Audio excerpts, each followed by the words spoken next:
si jongi don shisha kumapi ki ei baro ki ban saja phila de ban ya thulupa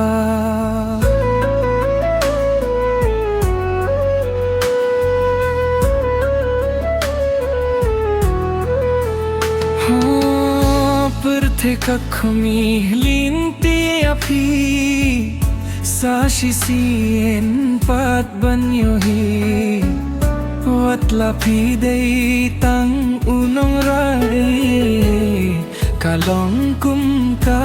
dawai unson legend Ukai tor kari khasi indon shukum mapi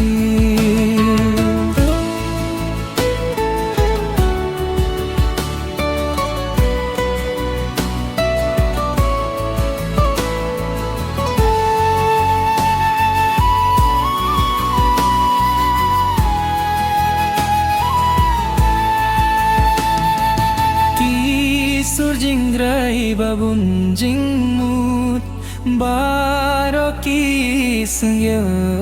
thulut kham tam hakmin hasgwa baro ki amuja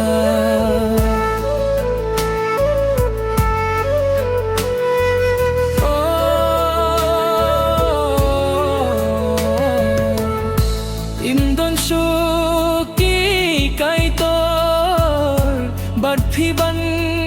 ya nu jor kaja bieng bayar ba pro nai sungim niyo un sun legend kiyo ukai tor kari khasi Indon sukum mapi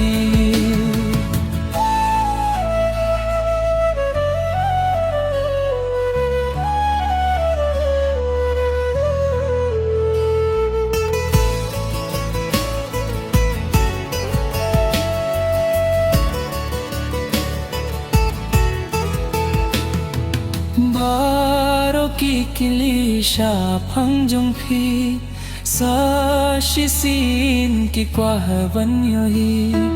kirten kayai sa hari khasi kan nimja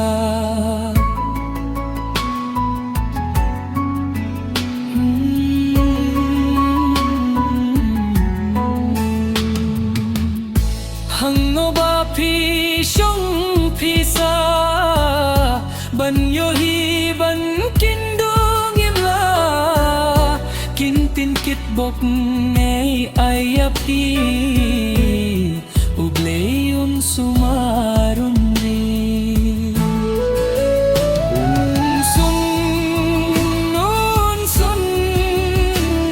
sun legend kiyo ukai tor kari khasi indon